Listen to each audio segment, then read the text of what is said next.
Hey everybody, it is April 12th, I think, 2016, and it has been almost a year since we did an update, and you can thank that to this little booger in the back.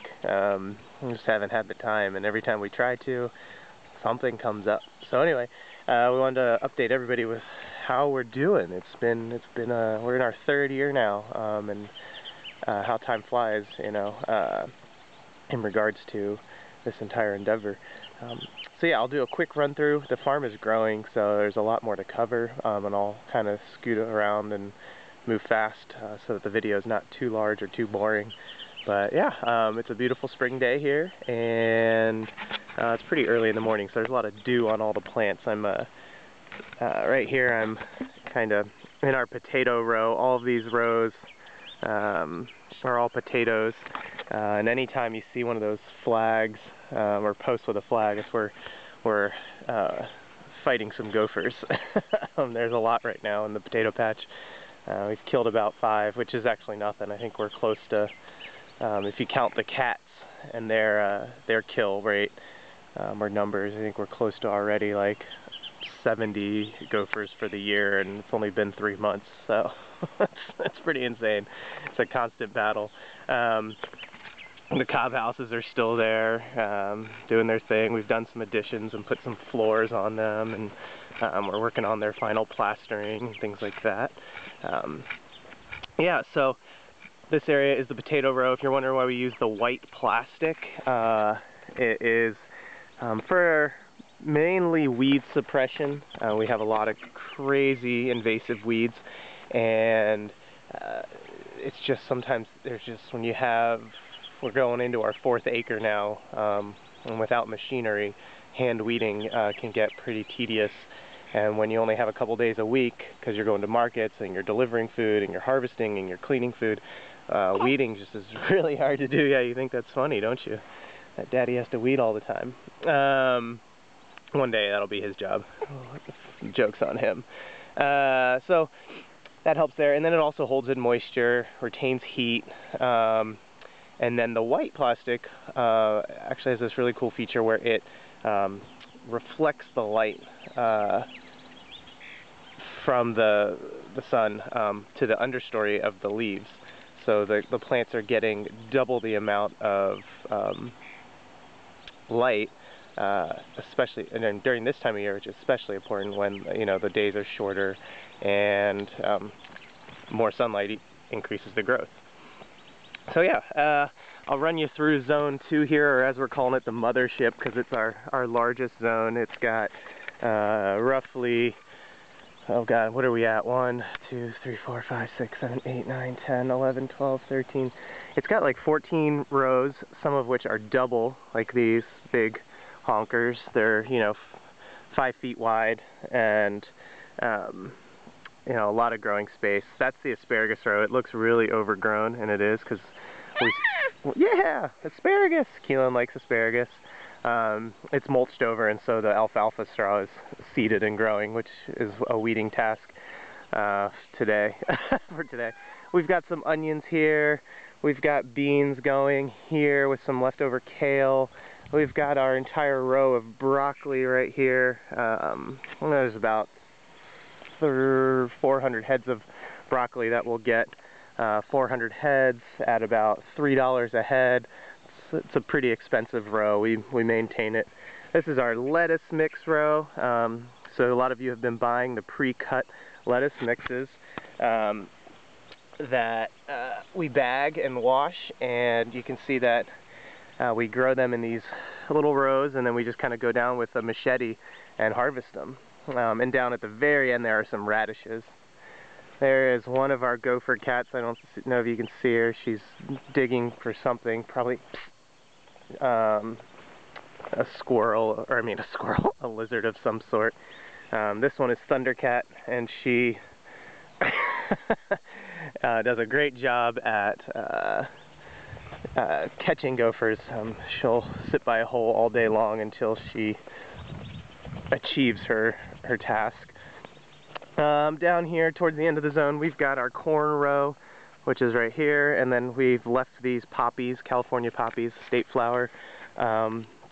We don't weed them a whole lot. We do pull some when they are in precarious spots, you know, where it's going to be more of a pain in the butt to deal with. They get quite large. You can see all of them out in the field here, maybe. We've got our summer squash row here and there, both of these rows, and it's 110 row feet each, so it's a lot of summer squash. We've taken on an extra market this year and a pizza place, Little Oven Pizza. Go check out their Facebook page. And then hopefully they'll be buying some squash from us as well and do a squash pizza. And this is our artichoke row here. The gophers, this did have artichokes and eggplant last year, but the gophers killed a few. The only one that survived is this big, massive beauty that's producing about 4 or 5 globes a day, a week. Right now it's got about 6 on that I can see. That'll be ready at the end of the week. And then our corn. We got corn. We've been growing corn actually since February using these ropes and hoops, which have allowed us to put on some blankets. Sounds like we've got a leak in the squash there. We'll fix that soon enough. Over here, some more plastic. And we've got squash. We've got patty pan squash and delicata bush dumpling squash, which are really sweet. Some more onions. This is another onion row. This is like the backup row to that other row you saw. This row will have okra. It's got seeds in it, but the okra haven't sprouted. And then we've got some cabbage here that are on their way. Cabbage take a long time. And then this row has got some stuff in it, but it's not really important. This row has some radicchio in it.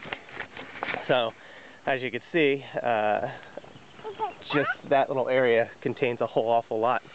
And then in our hoop house here, we've got a variety of stuff. We do a lot of our seedlings in here. We've got the tomatoes on the ground, tomatoes over there, tomatoes over here, and then some of our greens that we overwintered with some leeks in the back, some sorrel right here, some leftover kale with some bok choy coming up behind it, arugula, more leeks, and we even have some turmeric back there, which is really nice. We bought some roots and put them in, and they did sprout last year, but we don't know if they're going to come back this year. It's not as warm as we'd like it to be in there for turmeric, so we're kind of waiting to see what happens. Might try it again this year.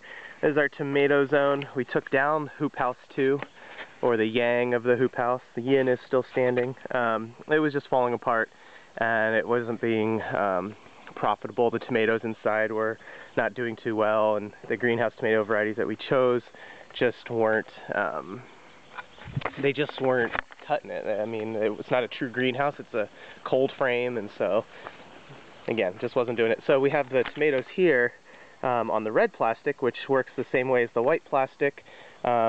It's not as great as a weed suppressor because it's slightly transparent, or it has a more transparent nature up to it, but it does reflect red light, which tomatoes really like, and they're doing really well. And these guys have been in the ground since late February under those blankets that you see laying on the side. And then these tomatoes over here are cherry tomatoes, taking their sweet time. There are new varieties that we're choosing. It's a rainbow variety, so we have like black, orange, yellow, red, and like a white yellow. So we'll mix them all together and we'll sell our cherry tomatoes as a blend, which will be fun, kind of like the spinach. Strawberry patch behind us, same as it always is. Just started producing this last week, so we should, strawberries! Keelan's favorite as well. And they should be up and producing close to 100 to 200 pints a week, hopefully by next week. That's the idea. And yes, we do have to hand pick all of those. We tend to do it at night when it's cooler, the sun's nice and peaceful, and it's more enjoyable than doing it during the middle of the day. I think it's easier on the fruit too. I've now walked into our new greenhouse. I don't know if I've showed anybody this on video yet, but we got a grant and built this. It's 2,100 square feet plus a 12-foot ceiling, so quite large. And we've actually done some pretty cool things with it already. We've got some mandarin trees back here that we just put in. We killed one last year, but we tried growing it outside. It was just too cold for it, so it didn't work out. We learned our lesson. Unfortunately, we lost that battle. It was an expensive one. They are quite expensive to buy, dwarf mandarin trees. But yes, other than that, we've got some great success stories. We got peppers right here. I don't know if you can see them, but they have flowers on them. We overwintered our peppers, the sweet peppers that is. I don't know if the hot peppers, there are some hot peppers down here, but it looks like they didn't do as well. Maybe the sweet peppers can handle a bit of cool, really cool, you know, like 32 to 35, 37 degrees. I'm not sure. But we have peppers that overwintered. We have our sweet potatoes that are, you can see the little orange nubs over there that we're growing our own sprouts, or slips as they're called, to propagate our sweet potato crop instead of buying them, which we had to do from Kansas because the state of California only allows certain types of sweet potato growers to sell to the state for disease purposes, I would assume. So that's that. And then we have some calendula flower there growing as kind of just food for the insects that are in here. They do get trapped up on top, so we like to keep them fed. So it gives them a bit of habitat to hide in if they do freak out and get trapped in here. We've got carrots down here. We've got a mix of carrots and turnips and beets over there with some red bok choy at the very back. We got some red mustard you can see in the back row there, and then some Brussels sprouts here, and then some peas here. All intercropped, so we like to blend things together and yeah, and use their beneficial anecdotal growing properties for each other, so that we don't have to do as much of the grunt work in terms of killing pesticides. And here's a great little success story. These are our overwintered, or not overwintered, we started these in January, beets, and they have, I don't know if you can see, but they have onions growing in between them that were actually overwintered, and they've kind of come up together, and this is our best beet crop we've ever had. And just because the beets grow really well next to the onions, helps their flavor, helps their growth, helps fight the insects off that like to take advantage of beet greens. And there's some of those Asian bok choy greens I was talking about. Yeah, there's some heads of lettuce over there that are pretty gross. They were overwintered and they just didn't do well. But that's part of the game here. You learn and live, or live and learn, however they say it.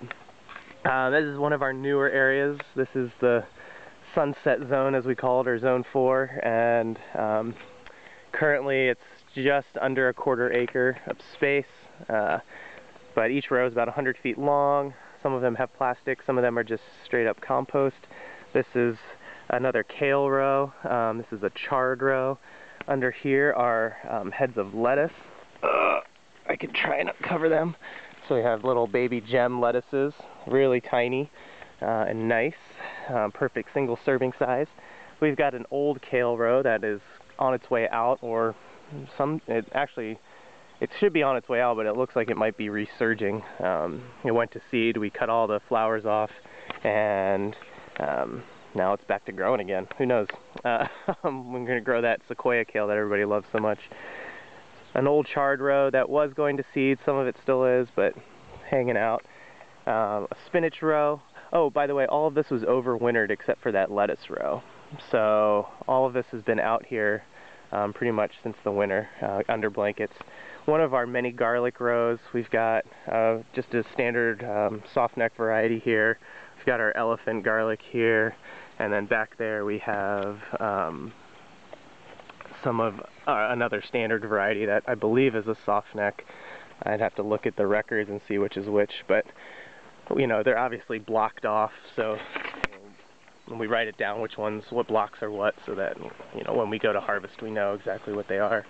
We don't just plant willy-nilly and hope for the best, you know, that we remember, because if you've ever met me, my memory is it's one of the best.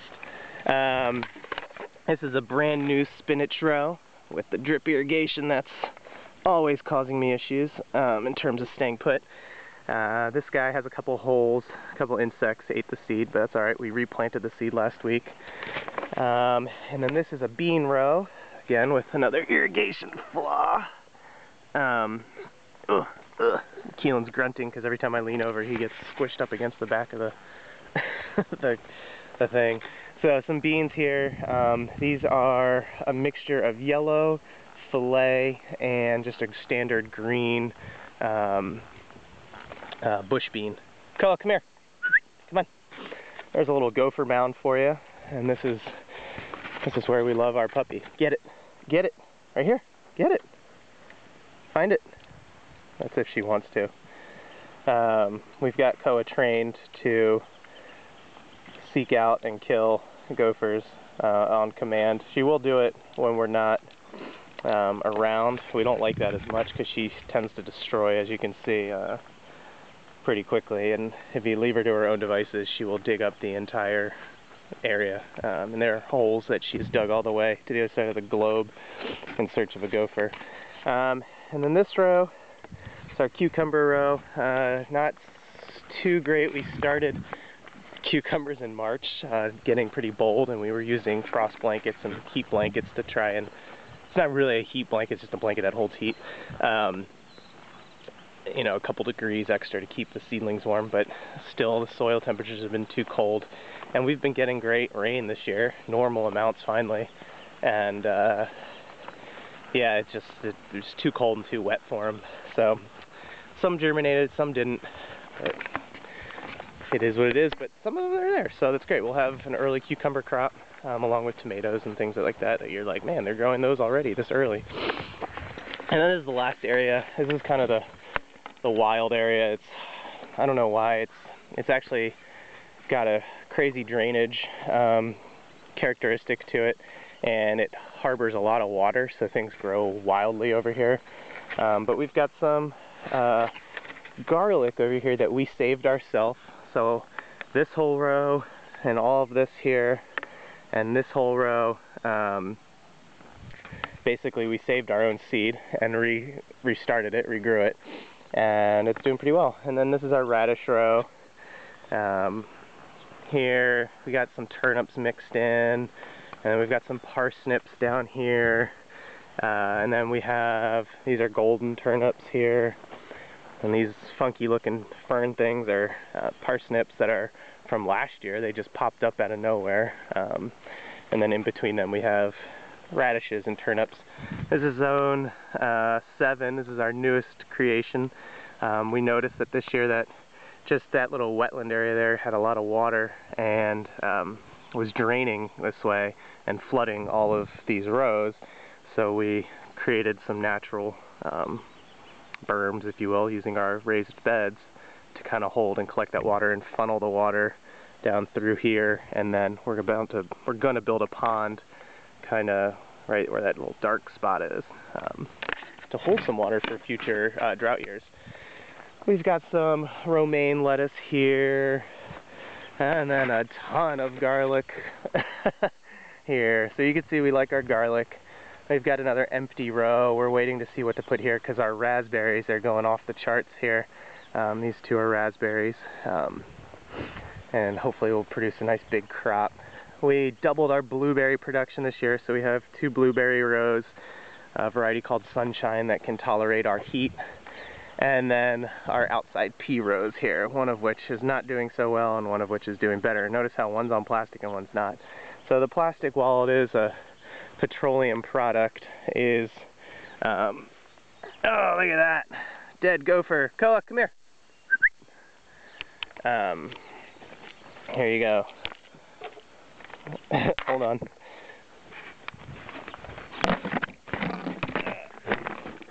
Alright, so we feed the gopher to Koa. She takes it and runs with it. I know some of you are probably like, ew, that's gross, but it's free food. Go buy your $50 bag of kibble at the grocery store. I'll feed my dog gophers. We get about 1 or 2 a day in the traps. I would feel bad about killing them, but they have huge litters. They're prolific. They're worse than bunnies.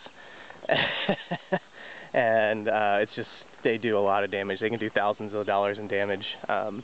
And, you know, naturally they wouldn't be eating as well as they are here, but because we're an artificial ecosystem, in the sense of the native ecosystem, their numbers are slightly higher than normal. So, say hi, Keelan.